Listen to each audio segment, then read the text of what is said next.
नमस्कार दोस्तों, स्वागत है आप सभी का आपके अपने YouTube चैनल एजुकेटेड भारत में। दोस्तों आज हम ICAR एग्जाम का एक मोस्ट इम्पॉर्टेंट टॉपिक जो है डेमोक्रेटिक पॉलिटिक्स या लोकतांत्रिक राजनीति से रिलेटेड टॉप 140 MCQs देखने वाले हैं। देखिए मोस्ट इम्पॉर्टेंट टॉपिक है क्योंकि यहाँ पर हम डेमोक्रेसी के बारे में पढ़ेंगे। यहाँ पे सिर्फ इंडियन डेमोक्रेसी नहीं है बल्कि वर्ल्ड डेमोक्रेसी हमें कवर करनी है, इसलिए मोस्ट इम्पॉर्टेंट और थोड़ा टफ टॉपिक भी है, इसलिए 140 MCQs यहाँ पे रख दिए हैं।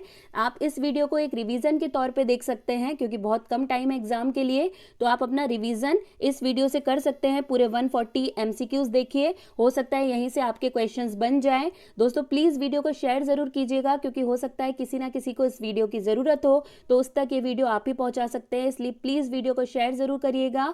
अगर वीडियो पसंद आए तो एक लाइक जरूर कीजिएगा, आपका लाइक बहुत ज्यादा मोटिवेट करता है। अगर अभी तक चैनल को सब्सक्राइब नहीं किया है तो प्लीज चैनल को सब्सक्राइब जरूर कर लीजिए और बेल आइकन जरूर प्रेस करिए ताकि आगे भी आपको ऐसे ही इंपॉर्टेंट वीडियोस मिलते रहें। इस वीडियो का PDF आपको हमारे टेलीग्राम चैनल पर मिल जाएगा, लिंक डिस्क्रिप्शन में दिया हुआ है, वहां से टेलीग्राम चैनल को ज्वाइन कर सकते हैं।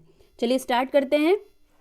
फर्स्ट क्वेश्चन है, विश्व के अधिकतर देशों में कौन सी शासन व्यवस्था कायम है? मोस्ट इंपॉर्टेंट करेक्ट आंसर हो जाएगा बी, लोकतंत्र। ठीक है, डेमोक्रेसी। अगर आपको आंसर पता है तो आप साथ साथ कमेंट कर सकते हैं। क्वेश्चन 1 का आंसर है बी, लोकतंत्र या डेमोक्रेसी। दुनिया भर के विश्व के जो ज्यादातर देश हैं वहां पे शासन व्यवस्था कैसी है? तो लोकतांत्रिक है या डेमोक्रेसी वाली है। डेमोक्रेसी किस भाषा का शब्द है? मोस्ट इंपॉर्टेंट, ये पूछा भी गया है। करेक्ट आंसर हो जाएगा डी, यूनानी। ठीक है, डेमोक्रेसी यूनानी भाषा का शब्द है। डेमोक्रेसी का क्या अर्थ है?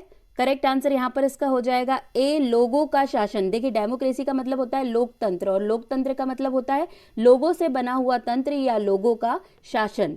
ये भी पूछा गया है इसलिए आपको याद रखना है। पाकिस्तान में जनरल परवेज मुशर्रफ ने लोकतांत्रिक सरकार का तख्ता पलट कब किया? मोस्ट इंपॉर्टेंट करेक्ट आंसर हो जाएगा सी, 1999 में। ये पूछा जा सकता है, आपको याद रखना है। चीन की संसद का क्या नाम है? तो यहाँ पे इसका करेक्ट आंसर हो जाएगा सी, राष्ट्रीय जनसंवाद, या जिसे हम नेशनल पीपल कांग्रेस के नाम से भी जानते हैं, तो ऐसे भी पूछा जा सकता है, या नेशनल पीपल कांग्रेस तो हमें पता ही है। नेक्स्ट, चीन की संसद हेतु नियमित रूप से कितने वर्षों में चुनाव होता है? तो करेक्ट आंसर यहाँ पर हो जाएगा बी, 5 वर्षों में। ठीक है, चीन की संसद में भी नियमित 5 वर्षों में चुनाव होता है। मैक्सिको स्वतंत्र कब हुआ?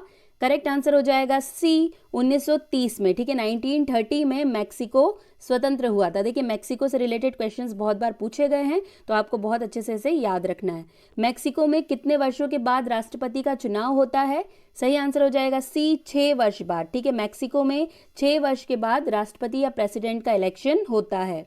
भारत में वोटर बनने के लिए न्यूनतम आयु कितनी होनी चाहिए? ये तो सभी को पता होगा। करेक्ट आंसर इसका क्या हो जाएगा? तो बी, 18 वर्ष। ठीक है, 18 वर्ष। वोटर बनने के लिए हमें 18 वर्ष की आयु का होना जरूरी है। अफ्रीकी देश जिम्बाब्वे को अल्पसंख्यक गोरो अंग्रेज के शासन से कब आजादी प्राप्त हुई? तो करेक्ट आंसर यहाँ पर हो जाएगा इसका सी, 1980 में अफ्रीकी देश जिम्बाब्वे को अंग्रेजों से स्वतंत्रता प्राप्त हुई थी। इनमें से कौन सी शासन प्रणाली है ज्यादा जवाबदेही वाला स्वरूप है, जिसका ज्यादा जवाबदेही वाला स्वरूप है? तो करेक्ट आंसर इसका क्या हो जाएगा? ए, लोकतंत्र। ठीक है, जो लोगों से बना हुआ तंत्र है वही। लोकतंत्र की परिभाषा जनता का, जनता के लिए, जनता के द्वारा शासन ही लोकतंत्र है, किसके द्वारा दिया गया? देखिए मोस्ट इंपॉर्टेंट क्वेश्चन है, इसे तो आपको याद रखना ही है। सही आंसर इसका क्या हो जाएगा? ए, अब्राहम लिंकन के द्वारा ये कहा गया था कि जो लोकतंत्र है वो जनता का, जनता के लिए और जनता के द्वारा शासन है। नेक्स्ट, इनमें से किस देश में वर्ष 2015 तक महिलाओं को वोट देने का अधिकार प्राप्त नहीं था? तो सही आंसर यहाँ पर हो जाएगा सी, सऊदी अरब। ठीक है, सऊदी अरब में 2015 के बाद से ही महिलाओं को वोट देने का अधिकार मिला है। भारत में लोकतंत्र के मंदिर का क्या नाम है? तो करेक्ट आंसर यहाँ तो सभी को पता होगा, क्या है? ए, संसद, जिसे हम पार्लियामेंट भी कहते हैं, ये लोकतंत्र के मंदिर का नाम है। इनमें से कौन सा देश जहां चुनाव में स्थानीय लोगों की अपेक्षा भारतीय मूल के लोगों का महत्व अधिक है? तो करेक्ट आंसर हो जाएगा डी, फिजी। ठीक है, फिजी में चुनाव में स्थानीय लोगों की अपेक्षा भारतीय मूल के लोगों का महत्व अधिक है। कहां पर? फिजी में। इनमें से किस वर्ष चीन में भयंकर अकाल पड़ा था? सही आंसर हो जाएगा सी, 1958 से 61 तक चीन में भयंकर अकाल पड़ा था।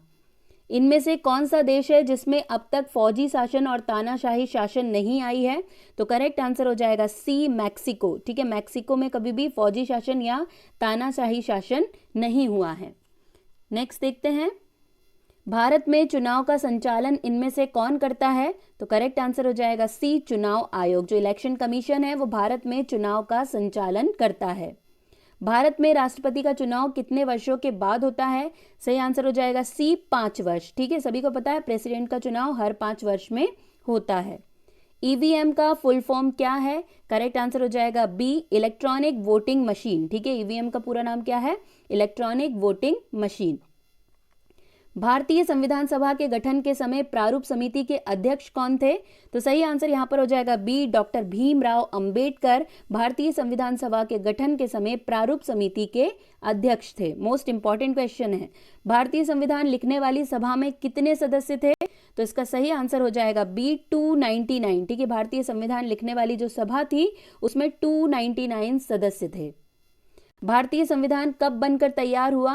तो करेक्ट आंसर इसका हो जाएगा सी, 26 नवंबर 1949 को भारतीय संविधान बनकर तैयार हो गया था। और पूरी तरीके से लागू कब हुआ था? तो ये 26 जनवरी 1950 को लागू हुआ था। संविधान निर्माण में कितना समय लगा था? तो करेक्ट आंसर हो जाएगा बी, 2 वर्ष 11 माह 18 दिन। मोस्ट इंपॉर्टेंट क्वेश्चन है, पूछा जाता है।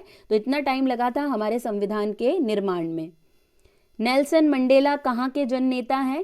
करेक्ट आंसर हो जाएगा ए, दक्षिण अफ्रीका या साउथ अफ्रीका के नेता हैं नेल्सन मंडेला। दक्षिण अफ्रीका गणतंत्र कब घोषित किया गया? सही आंसर यहां पर इसका हो जाएगा ए, 26 अप्रैल 1994 को। ठीक है, 1994 को साउथ अफ्रीका गणतंत्र या रिपब्लिक घोषित किया गया था। इनमें से कौन अंतरिम सरकार में गृह मंत्री थे? तो सही आंसर हो जाएगा डी, सरदार वल्लभ भाई पटेल जब अंतरिम सरकार बनी थी उसमें होम मिनिस्टर के पद पर थे। भारत का संविधान कब लागू किया गया? करेक्ट आंसर हो जाएगा सी, 26 जनवरी 1950 को भारत का संविधान लागू किया गया, जिसको हम रिपब्लिक डे के रूप में मनाते हैं। निम्नलिखित शब्दों में से कौन सा सही नहीं है? कौन सा सही नहीं है? तो हो जाएगा बी, सरोजनी नायडू कांग्रेस की पहली महिला अध्यक्ष। नहीं, सरोजनी नायडू नहीं है। कांग्रेस की पहली महिला अध्यक्ष एनी बेसेंट थी। ठीक है, और अगर पहली भारतीय महिला पूछा जाए तब नाम किसका आता है? सरोजनी नायडू का। भारतीय संविधान का कौन सा भाग संविधान की आत्मा कहा जाता है? Most important question. Correct answer हो जाएगा डी, उद्देशिका, या फिर जो इसका इंट्रोडक्शन वाला जो पार्ट है, प्रस्तावना, वही संविधान की आत्मा कहा जाता है। भारत के संविधान निर्माताओं के विचार निम्न में से इसमें दिखाई पड़ते हैं। तो सही आंसर यहाँ पे भी क्या हो जाएगा? यहाँ पे सही आंसर है उद्देशिका। ठीक है, जो प्रस्तावना है उसी में भारतीय संविधान के निर्माताओं के विचार दिखाई देने लगते हैं। भारत में लोकतंत्र का कौन सा स्वरूप प्रचलन में है? सही आंसर इसका हो जाएगा ए, अप्रत्यक्ष लोकतंत्र। ठीक है, भारत में देखिए ये मोस्ट इंपॉर्टेंट क्वेश्चन है कि भारत में कौन सा लोकतंत्र है? तो इनडायरेक्ट डेमोक्रेसी है, मतलब अप्रत्यक्ष लोकतंत्र यहाँ पर स्वरूप चलता है। भारतीय संविधान के उद्देशिका में कितने प्रकार की स्वतंत्रता की बात की गई है? सही आंसर हो जाएगा सी, 5 प्रकार की। ठीक है, भारत की जो प्रस्तावना है उसमें, जो संविधान की प्रस्तावना उसमें 5 प्रकार की स्वतंत्रता की बात की गई है। भारत के संविधान की उद्देशिका में कितने प्रकार के न्याय की बात की गई है? देखिए ये भी मोस्ट इंपॉर्टेंट क्वेश्चन है। करेक्ट आंसर हो जाएगा सी, 3 प्रकार की। ठीक है, 3 प्रकार के न्याय की बात की गई है। देखिए जो मेरे पॉलिटी के वीडियो है उसमें आप ये सारे क्वेश्चन डिटेल में देख सकते हैं, उसे मैंने अच्छे से समझाया है, वहां पे आप अच्छे से देख लीजिए सारे क्वेश्चंस, क्योंकि यहाँ पे हम सिर्फ रिवाइज कर रहे हैं, इसलिए मैं आपको जल्दी से पूरे क्वेश्चन कवर करवा रही हूँ। निम्न में से कौन भारत के संदर्भ में धर्मनिरपेक्ष शब्द का सही भाव व्यक्त करता है? तो करेक्ट आंसर यहाँ पे हो जाएगा डी, भारत में राज्य का कोई धर्म नहीं है। ठीक है, भारत में राज्य का कोई धर्म नहीं है, यही बताता है धर्मनिरपेक्ष शब्द। प्रस्तावना में स्वतंत्रता, समानता और बंधुत्व शब्द किस देश के संविधान से लिया गया है? करेक्ट आंसर हो जाएगा ए, फ्रांस के संविधान से लिया गया है प्रस्तावना में स्वतंत्रता, समानता और बंधुत्व। सरकारी अधिकारी चुनाव में किसके आदेश का पालन करते हैं? करेक्ट आंसर यहाँ पर हो जाएगा डी, चुनाव आयोग या इलेक्शन कमीशन का पालन करते हैं सरकारी अधिकारी इलेक्शन के समय। लोकसभा में अनुसूचित जातियों के लिए कितनी सीटें आरक्षित है? सही आंसर हो जाएगा डी, 84। ठीक है, कितनी सीटें आरक्षित है? तो 84, 84। लोकसभा में अनुसूचित जनजातियों के लिए कितनी सीटें आरक्षित है? तो सही आंसर यहाँ पर हो जाएगा बी 47। ठीक है, 47 सीटें अनुसूचित जनजाति यानी कि एसटी के लिए रिजर्व है। सबसे अधिक लोकसभा सीटें किस राज्य में हैं? तो करेक्ट आंसर हो जाएगा सी उत्तर प्रदेश। ठीक है, उत्तर प्रदेश में सबसे ज्यादा लोकसभा की सीटें हैं। भारत के चुनाव लोकतांत्रिक हैं, ये बताने के लिए इनमें कौन सा वाक्य सही कारण नहीं देता? तो करेक्ट हो जाएगा ए, भारत में दुनिया के सबसे ज्यादा मतदाता हैं। ये बताना गलत है। ठीक है, ये सेंटेंस गलत है, तो लेकिन हमारे लिए यही आंसर क्या हो जाएगा? सही हो जाएगा।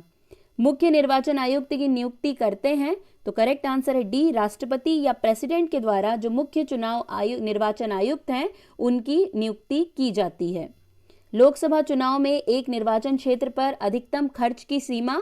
तो करेक्ट आंसर यहां पर इसका हो जाएगा बी 25 लाख। ठीक है, 25 लाख लोकसभा चुनाव में एक निर्वाचन क्षेत्र की अधिकतम खर्च की सीमा है। नेक्स्ट, लोकसभा या विधानसभा का उम्मीदवार बनने की न्यूनतम आयु क्या है?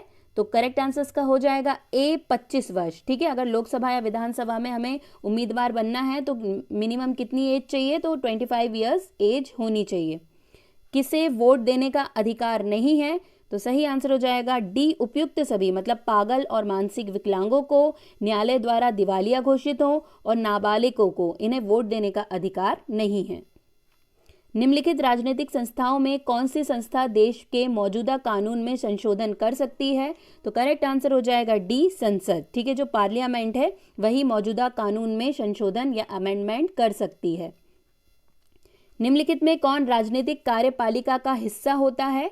करेक्ट आंसर यहां पर हो जाएगा बी, गृह मंत्री। ठीक है, जो होम मिनिस्टर होता है वो राजनीतिक कार्यपालिका का हिस्सा होता है। अगर आपको भारत का राष्ट्रपति चुना जाए तो आप निम्नलिखित में से कौन सा फैसला खुद कर सकते हैं? तो यहाँ पे करेक्ट आंसर होगा सी, दोनों सदन द्वारा पारित विधेयक पर पुनर्विचार के लिए कह सकते हैं। ठीक है, ये फैसला खुद से किया जा सकता है। न्यायपालिका के बारे में निम्नलिखित में से कौन सा बयान गलत है?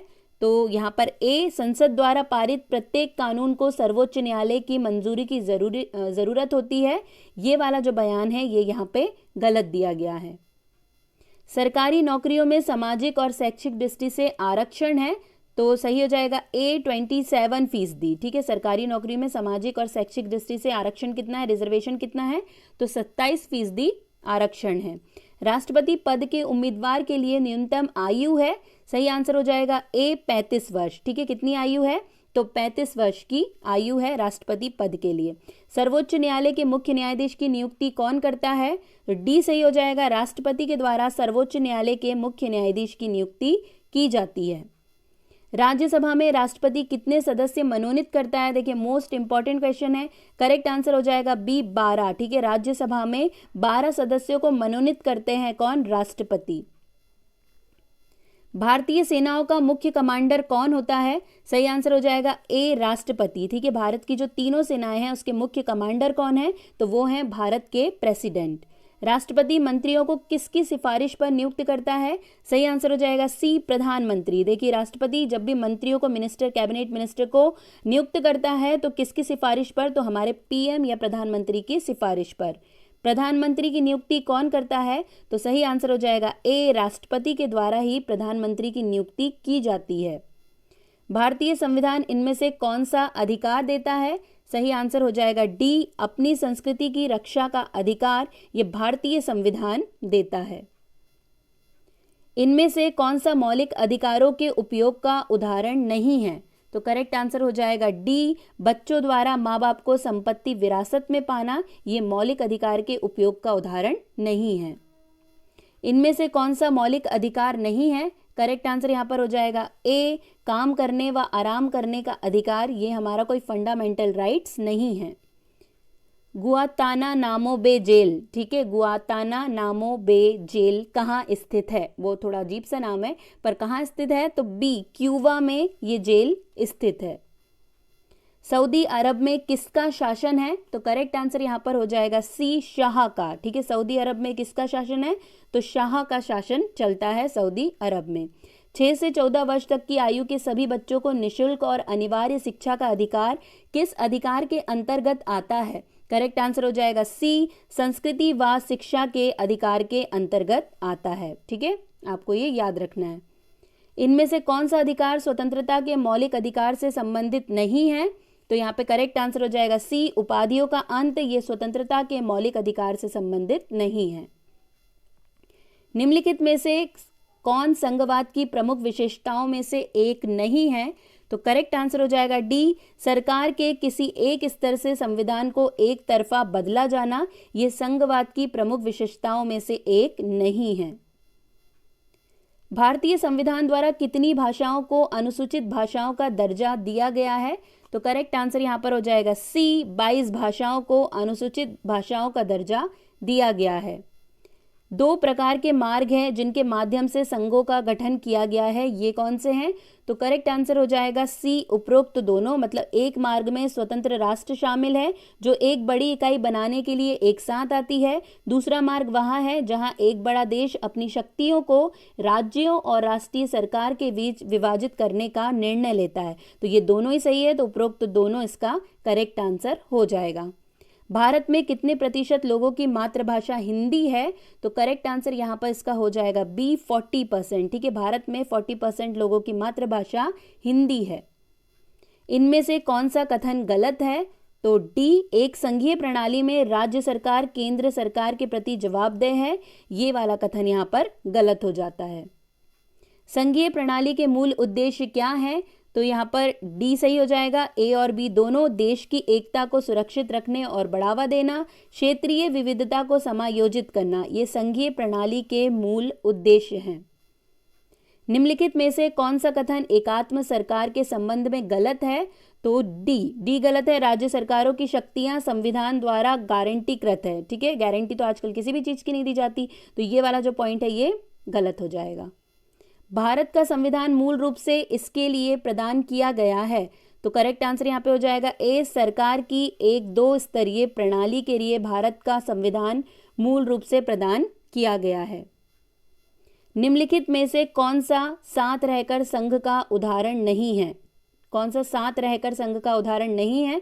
तो करेक्ट आंसर हो जाएगा डी, स्विट्जरलैंड। ठीक है, स्विट्जरलैंड इसका उदाहरण नहीं है। निम्नलिखित में से कौन सा साथ आकर संघ का उदाहरण नहीं है? तो यहाँ पर इसका करेक्ट आंसर हो जाएगा ए, भारत भी इसका उदाहरण नहीं है। संवैधानिक संशोधन 1992 के आधार पर इनमें से कौन सा गलत है? तो ए जो है 1/4 पद महिलाओं के लिए आरक्षित है, ये गलत है। 1/3 पद महिलाओं के लिए आरक्षित है लेकिन 1/4 नहीं है, तो ये जो वाक्य है ये क्या हो जाएगा? गलत हो जाएगा। पूरे जिले का प्रशासन कौन संभालता है? करेक्ट आंसर हो जाएगा सी, जिला मजिस्ट्रेट या कलेक्टर पूरे जिले का प्रशासन संभालता है।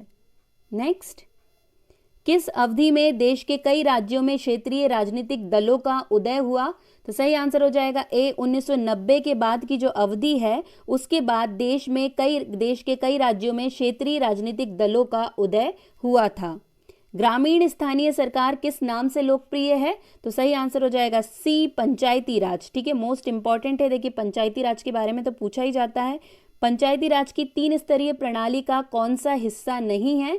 तो सही आंसर यहाँ पर इसका क्या हो जाएगा? ए, नगर पालिका। ठीक है, नगर पालिका नहीं है, जबकि ग्राम पंचायत, ब्लॉक समिति, जिला परिषद ये पंचायत की 3 स्तरीय प्रणाली के हिस्से हैं। नगर निगम के प्रमुख को क्या कहते हैं? तो सही आंसर हो जाएगा ए, मेयर। जो नगर निगम का प्रमुख होता है उसे मेयर कहा जाता है। पंचायती राज की प्रणाली में शामिल है, तो सही आंसर हो जाएगा ए, ग्राम, ब्लॉक और जिला स्तर ये पंचायती राज की प्रणाली में शामिल है। जब सत्ता केंद्र और राज्य सरकारों से छीन ली जाती है और स्थानीय सरकार को दे दी जाती है तो उसे कहा जाता है डी, विकेंद्रीकरण। ठीक है, क्या कहा जाता है उसे? विकेंद्रीकरण। मोस्ट इंपॉर्टेंट क्वेश्चन है। देखिए, इसी तरह के क्वेश्चन पूछे जाते हैं। जितने भी क्वेश्चंस मैं आपके लिए लाई हूँ वो बार बार पूछे गए हैं, इसलिए आपको बहुत अच्छे से ये क्वेश्चंस करके जाना है। मोस्ट इंपॉर्टेंट है।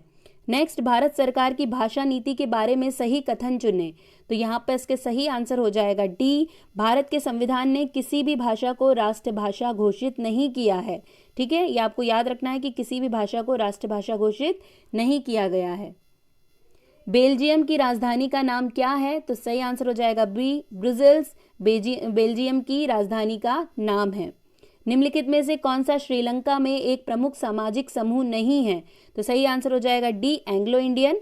ये एक सामाजिक समूह नहीं है श्रीलंका में, जबकि सिंगली भाषी या सिंगली समुदाय, श्रीलंकाई तमिल और भारतीय तमिल ये श्रीलंका में एक सामाजिक समूह है और एंग्लो इंडियन नहीं है। 1956 में पारित एक अधिनियम द्वारा किस भाषा को श्रीलंका की एकमात्र आधिकारिक भाषा घोषित किया गया है? तो सही आंसर हो जाएगा बी, सिंघल को। ठीक है, 1956 में अधिनियम पारित करके, एक एक्ट पारित करके श्रीलंका की एकमात्र आधिकारिक भाषा सिंघल कर दी गई है। श्रीलंका के किस भाग में श्रीलंकाई तमिल ज्यादा रहते हैं? तो सही आंसर हो जाएगा बी, उत्तर और पूरब में श्रीलंकाई तमिल बहुत अधिक संख्या में रहते हैं। ज्यादातर सिंगली भाषी के लोग किस धर्म को मानते हैं? तो सही आंसर हो जाएगा ए, बौद्ध धर्म को। ठीक है, ज्यादातर जो सिंगली भाषी के लोग हैं वो बौद्ध धर्म को मानते हैं। निम्नलिखित में से किस देश में शक्तियों का संघीय विभाजन है? तो करेक्ट आंसर हो जाएगा डी, ए और बी, मतलब भारत और बेल्जियम में शक्तियों का संघीय विभाजन है। इनमें से कौन सा कथन गलत है? तो बी, दोनों ने समान रूप से पावर शेयरिंग के सवाल को निपटाया, ये कथन क्या है? गलत है। ठीक है, और बाकी बेल्जियम और श्रीलंका लोकतंत्र हैं। बेल्जियम में नेताओं ने महसूस किया कि सभी समुदाय की भावना और हितों का सम्मान करने से ही देश की एकता संभव थी। श्रीलंका में बहुसंख्यक समुदाय ने दूसरों पर अपना वर्चस्व कायम किया और साझा करने से इनकार कर दिया। ये सब सही है, लेकिन दोनों ने समान रूप से पावर शेयरिंग के सवाल को निपटाया, ये वाला कथन यहाँ पर गलत हो जाता है। निम्नलिखित में से कौन सा कथन संघीय विभाजन की शक्तियों के पहलुओं में से एक नहीं है? तो सही हो जाएगा डी, शक्तियों का कोई ऊर्ध्वाधर वितरण नहीं है, ये इसका करेक्ट आंसर हो जाएगा। पावर शेयरिंग ठीक है क्योंकि सी, ये सामाजिक समूह के बीच संघर्ष की संभावना को कम करता है, इसलिए पावर शेयरिंग ठीक है। निम्नलिखित में से कौन श्रीलंकाई तमिलों की शुरुआती मांगों में से एक नहीं था? तो सही आंसर हो जाएगा डी, एक स्वतंत्र तमिल इलम यानी कि राज्य का निर्माण, ये शुरुआती मांगों में नहीं था श्रीलंकाई तमिलों के।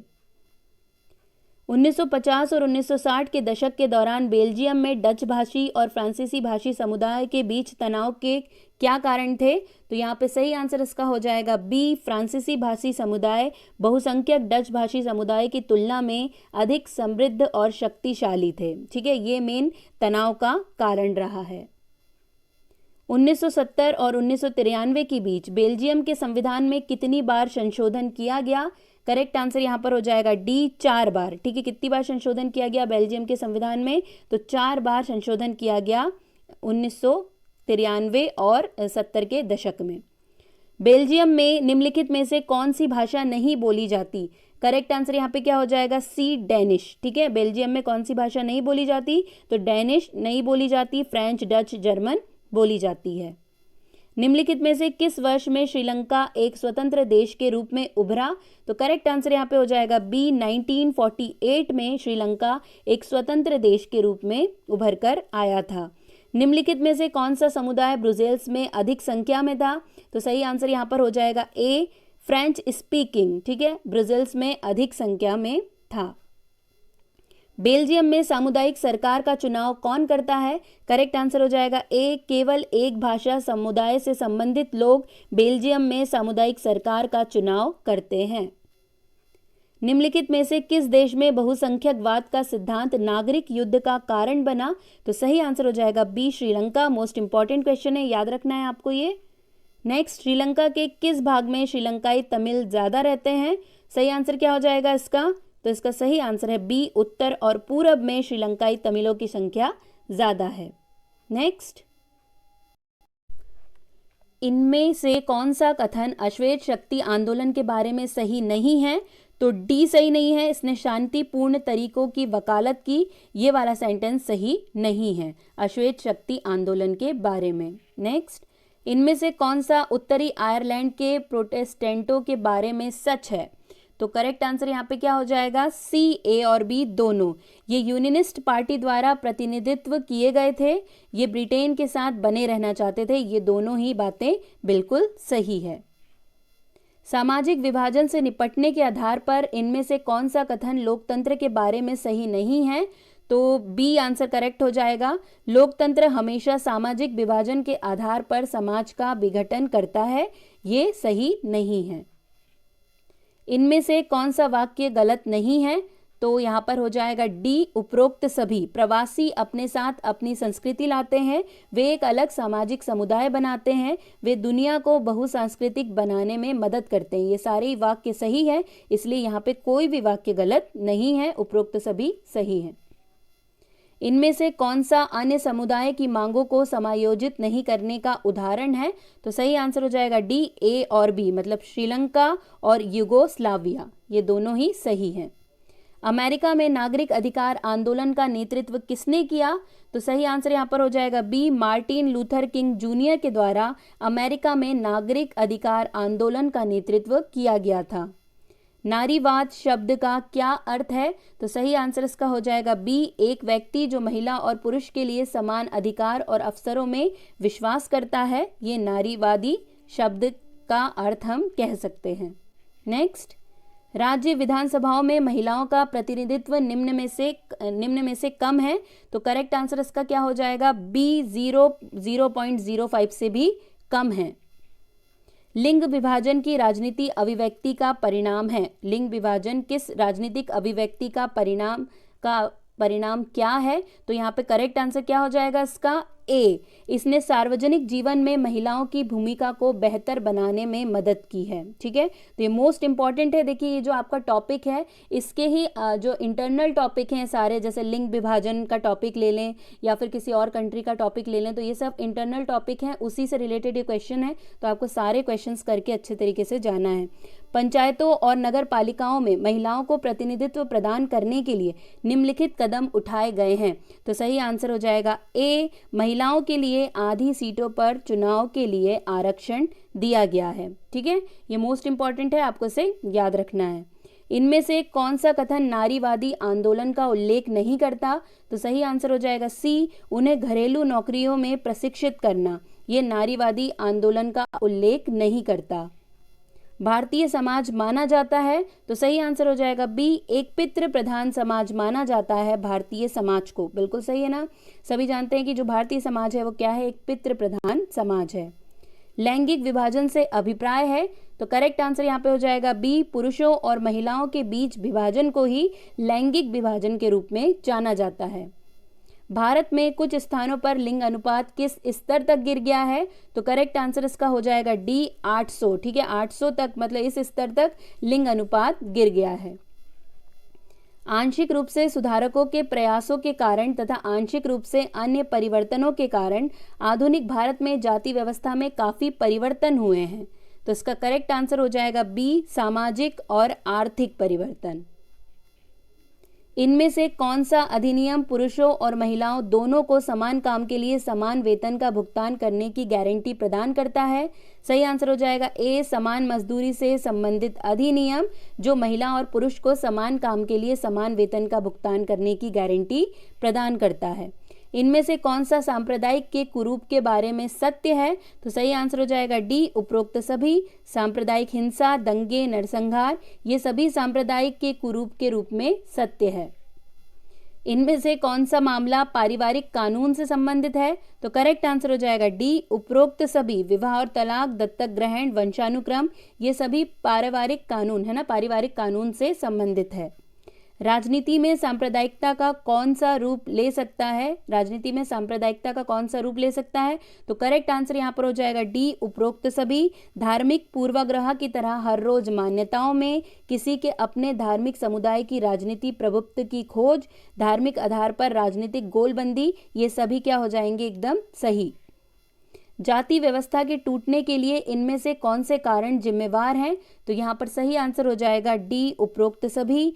बड़े पैमाने पर शहरीकरण, साक्षरता और शिक्षा का विकास, व्यावसायिक गतिशीलता, ये सभी कारण हैं जाति व्यवस्था के टूटने के। सांप्रदायिक राजनीति से क्या अभिप्राय है? तो करेक्ट आंसर हो जाएगा बी, जब राज्य शक्ति का उपयोग बाकी समूहों में एक धार्मिक समूह के वर्चस्व को स्थापित करने के लिए किया जाता है, इसे ही सांप्रदायिक राजनीति कहा जाता है। भारत में राज्य का आधिकारिक धर्म है, तो करेक्ट आंसर यहाँ पर हो जाएगा डी, कोई नहीं। ठीक है, भारत में राज्य का कोई भी आधिकारिक धर्म नहीं है। इन देशों में से किसका आधिकारिक धर्म है? तो सही आंसर यहाँ पर क्या हो जाएगा? डी, उपरोक्त सभी, मतलब श्रीलंका, पाकिस्तान, इंग्लैंड, इन सभी देशों का एक आधिकारिक धर्म है। निम्नलिखित में से कौन संघ सूची का विषय नहीं है? तो करेक्ट आंसर हो जाएगा डी, कानून और व्यवस्था, ये संघ सूची का विषय नहीं है। किस वित्तीय एजेंसी संगठन ने बोलीविया सरकार पर नगरपालिका जल आपूर्ति के नियंत्रण को छोड़ने के लिए दबाव डाला? तो सही आंसर है बी, विश्व बैंक के द्वारा ये प्रेशर डाला गया था। 1987 में कर्नाटक में शुरू हुआ आंदोलन कित्तिको हिचिको अर्थात तोड़ो और रोपो पर आधारित था। तो इसका करेक्ट आंसर यहाँ पर हो जाएगा ए, किसानों द्वारा अहिंसक विरोध। ठीक है, मोस्ट इंपॉर्टेंट है, ये पूछा गया है इसलिए आपको इसे याद रखना है। अधिकांश समय लोकतंत्र किस माध्यम से विकसित होता है? तो सही आंसर यहाँ पर हो जाएगा बी, लोकप्रिय संघर्ष। ठीक है, अधिकांश समय जो लोकतंत्र है वो लोकप्रिय संघर्ष के माध्यम से डेवलप होता है। बोलीविया का जल युद्ध किसने जीता था? तो करेक्ट आंसर यहाँ पर इसका हो जाएगा ए, लोगों के द्वारा। ठीक है, बोलीविया का जो जल युद्ध है वो लोगों के द्वारा जीता गया था। 2006 में बोलीविया में किस राजनीतिक दल ने विरोध प्रदर्शन का समर्थन किया? तो सही आंसर यहाँ पर इसका हो जाएगा ए, सोशलिस्ट पार्टी के द्वारा राजनीतिक दल ने विरोध प्रदर्शन किया था। 130 गलत कथन चुने। ठीक है, नेक्स्ट क्वेश्चन क्या है? गलत कथन चुने। तो इसका सही आंसर क्या हो जाएगा? डी, हित समूहों की तरह आंदोलन में एक ढीला संगठन होता है, ये गलत कथन है। नेक्स्ट, निम्नलिखित में से कौन सा वर्ग विशेष हित समूह नहीं है? तो यहाँ पर करेक्ट आंसर हो जाएगा डी, बोलीविया संगठन फेडेकोर। ठीक है, ये पूछा गया है फेडेकोर के बारे में, आपको याद रखना है कि ये कहाँ का संगठन है, ये भी पूछा गया है, और ये कौन सा वर्ग विशेष हित समूह नहीं है, तो वो बोलीविया संगठन फेडेकोर। नेक्स्ट, आमतौर पर वर्ग विशेष हित समूह बढ़ावा देना चाहते हैं। तो सही आंसर हो जाएगा डी, ए और सी, मतलब समाज के समूह के एक विशेष वर्ग के हित में, उनके सदस्यों की भलाई और बेहतरी के लिए। तो ए और सी इसका करेक्ट आंसर हो जाएगा। निम्नलिखित में से कौन सा एक आंदोलन नहीं है? तो सही आंसर यहाँ पर इसका हो जाएगा D, Akhil Bharatiya trade union Congress, ये एक आंदोलन नहीं है। जन सामान्य हित समूहों के बारे में इनमें से क्या सत्य नहीं है? तो करेक्ट आंसर हो जाएगा डी, उनका लक्ष्य अपने ही सदस्यों की मदद करना है, ये कथन सत्य नहीं है। निम्नलिखित में से कौन एक सार्वभौमिक प्रकृति का आंदोलन नहीं है? तो करेक्ट आंसर हो जाएगा सी, नर्मदा बचाओ आंदोलन एक सार्वभौमिक प्रकृति का आंदोलन नहीं है। निम्नलिखित में से कौन एक दबाव समूह है? तो सही आंसर यहाँ पर इसका हो जाएगा डी, वर्कर्स ट्रेड यूनियन एक दबाव समूह है। नेपाल में अप्रैल 2006 के आंदोलन के परिणाम के बारे में निम्नलिखित में से कौन सा कथन सत्य नहीं है? तो करेक्ट यहाँ पर हो जाएगा बी, माओवादी स्पष्ट बहुमत के साथ सत्ता में आए, ये कथन सत्य नहीं है। नेपाल में किस प्रकार की सरकार को वर्ष 1990 में अपनाया गया? तो सही आंसर हो जाएगा डी, लोकतांत्रिक। ठीक है, नेपाल में वर्ष 1990 में लोकतांत्रिक सरकार को अपनाया गया। निम्नलिखित में से कौन सा दबाव समूह के बारे में सत्य नहीं है? तो करेक्ट आंसर यहाँ पर हो जाएगा ए, वे सीधे पार्टी की राजनीति में लगे हुए हैं, ये दबाव समूह के बारे में सत्य नहीं है। अब बारी है लास्ट क्वेश्चन की, नेपाल में पहली बार लोकतंत्र कब आया? तो करेक्ट आंसर इसका हो जाएगा सी, 1990 यानी कि 1990 में नेपाल में पहली बार लोकतंत्र आया था। यहीं पे दोस्तों हमारे सारे क्वेश्चन कंप्लीट हो गए हैं। उम्मीद करती हूँ कि आपको वीडियो पसंद आया होगा। आपको और किन टॉपिक पे वीडियो चाहिए कमेंट करके ज़रूर बता दीजिए। अगर वीडियो पसंद आया तो लाइक ज़रूर कीजिएगा हमें मोटिवेट करने के लिए, इसे ज़्यादा से ज़्यादा शेयर कीजिएगा। आज के लिए बस इतना ही, अब आपसे मुलाकात होगी एक नए वीडियो के साथ। तब तक के लिए पढ़ते रहिए, आगे बढ़ते रहिए। जय हिंद, जय भारत।